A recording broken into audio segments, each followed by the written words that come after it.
Ողջույն, ես Սվետլանա Մուրադյան, մասնագիտությամբ լրագրող, երկրորդ մասնագիտությամբ մարքետոլոգ։ Ես ծնվել եմ Երևանում, բայց արդեն 5 տարի ընտանիքիս հետ տեղափոխվել եմ Լոռվա մարզի Դեպետ գյուղ։ Ես գտել եմ հանգստություն, որը չկար քաղաքում, գտել եմ ազատություն, որը չկար Երևանում, ու երևի գտել եմ այն տարածքը, որտեղ ես ինձ ամենակոմֆորտն եմ զգում։ Այս տունն է, որովհետև ինքը բացի հյուրատուն լինելուց, մեզ համար հենց այն տունն է, որտեղ մենք մեր սիրելի մարդկանց հյուրընկալում ենք եւ անծանոթների հետ ծանոթանում ենք։ Դեպետի մասին ընդհանրապես չեմ լսել, մինչև այն ժամանակ, երբ գործի բերումով 2016 թվականին հայտնվել էի հենց այս գյուղում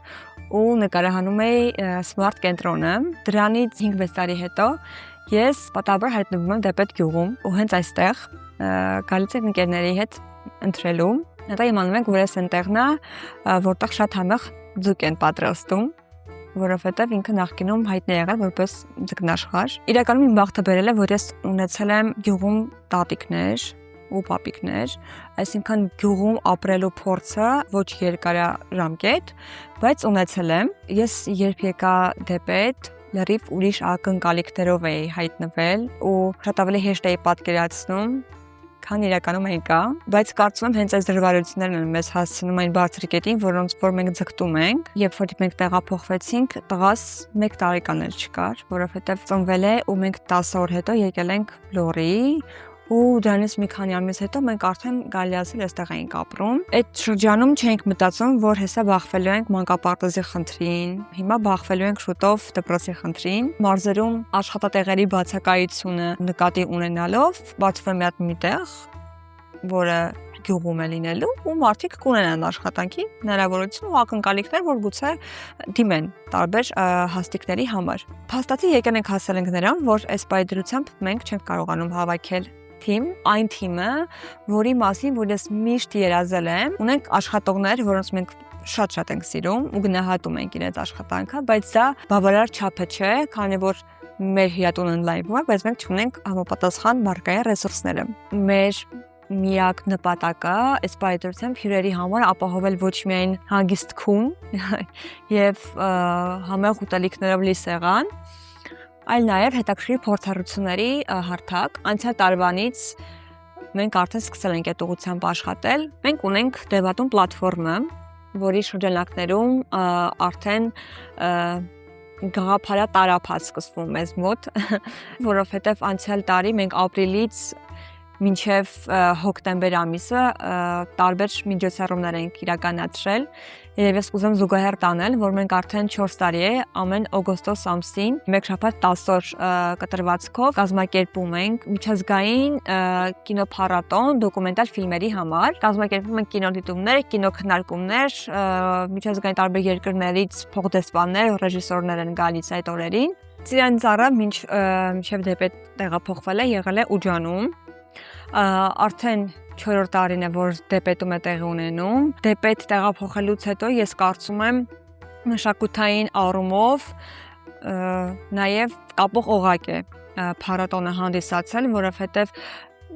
Դեպետ սեզոնի ակտիվության հետ զուգահեռ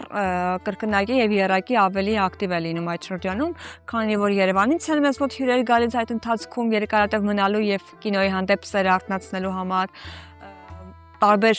հարակից գյուղերից են հյուրեր ունենում, երիտասարդներն են ներգրավում այս ամենի մեջ։ Այս տարի օգոստոսի վերջին շաբաթն ենք դիտարկում, որ Ծիրանի ծառը տեղի է ունենալու։ Այս պայդրությամբ ֆիլմերի ընտրման փուլում ենք գտնվում, բայց ձևաչափային առումով նորամուծություններ ենք ունենալու այս տարի կինոփառատոնի շրջանակներում։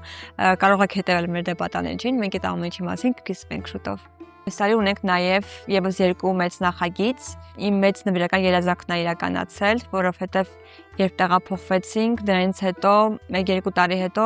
ես սկսեցի հետաքրքրվել TEDx-ով ու նաև սկսեցինք զուգահեռ աշխատել այդ ուղղությամբ, 3 անգամ մերժում ստանալով, որովհետև մեզ չէին տալիս համապատասխան լիցենզիան։ Դրանից հետո մենք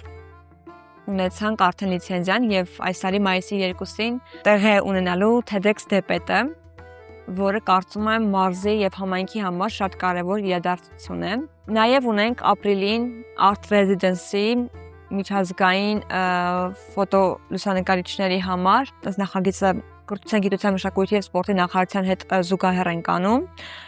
մեկնարկը արդեն երեկոյանից տվել ենք եւ ընթացիկ ամեն ուրբաթ շաբաթ կիրակի դեբատան պլատֆորմի հարթակում մենք ունենալ ենք տաբա workshop-ներ, հանդիպումներ մենթորների հետ։ Արդեն 4 տարի ինչ դեպետում ենք ապրում։ Մենք ունենք այստեղ փոքրիկ տուն, որը բաղկացած է 3 սենյակից։ Մենք հյուրերի հետ նախաճաշում ենք, ճաշում ենք, պարում ենք իրար հետ։ Ունենք 2 սենյակ, որը տրամադրում ենք հյուրերին, մեկ սենյակում մենք էինք մնում մեր ընտանիքով, բայց արդեն տարուց ավել է, որ մենք ունենք նոր շինություն, որը բաղկացած է 9 ննջարաններից, այսինքն 18-ից 22 հոգու համար է նախատեսված ամբողջ շինությունը։ Անցյալ տարի վերջ մենք բացեցինք փակ սրահ նախատեսված տարբեր ֆորմատով միջոցառումների համար։ Ամռանը իրականում այս հատվածը տենց ջերմ զրույցների ու մտերմությունների հատված է, որովհետև մինչև ուշ գիշեր մենք նստում ենք իրենց հետ, սկսում ենք խոսել, կիսվել, ծանոթանալ ու հետո տենց պարզում է, չգիտեմ, ընկերոջ ընկերա կամ հեռու բարեկամ է։ Նախ ինչքան կարծում եմ տնտեսական զարգացումը ակտիվ փուլում լինի, այնքան կնպաստի հյուրատների աճին ու աշխատատեղերի ընդլայնմանը։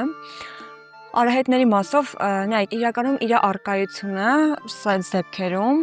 մեր հյուրերի համար հետաքրքիր փորձառություն է, որովհետև երբ որ մենք High Carminia-ի հետ սկսեցինք համագործակցել ու արդեն իրենց հարթակում երևալ, հետաքրքրությամբ գալիս էին, համ գիշերկացն էինք կարողանում ապահովել, համ էլ կարողանում էին իրենց հետաքրքրությունը սպառել, այսպես ասած, ու ես կարծում եմ նման էկոտուրիզմի զարգացումը տանում է նախ ուրիշ վերաբերմունք դեպի բնության հետ, ինձ թվում է այս կայունությունը ամենահետաքրքիր ու ներքաշող լավ առումով փորձառությունն է հյուրերի համար, որովհետև մարզերում դեռ չենք հասել այն մակարդակին, որ ակտիվ էկոտուրիզմը այն մակարդակում գտնվի, որ կարողանանք իրենց տարբեր բաներ առաջարկել։ Իսկ այս դեպքում, օրինակ մեր դեպքում, Լոռվա մարզում արահետների արկայությունը կարծում եմ հյուրերի համար կարևոր նախապայման է եւ հետաքրքրում է բոլորին։ Զուտ իմ խորհուրդը, այն տեսլականը, որը որ ունեք դուք ձեր ենթագիտակցության մեջ, եկեք եւ հասեք դրան։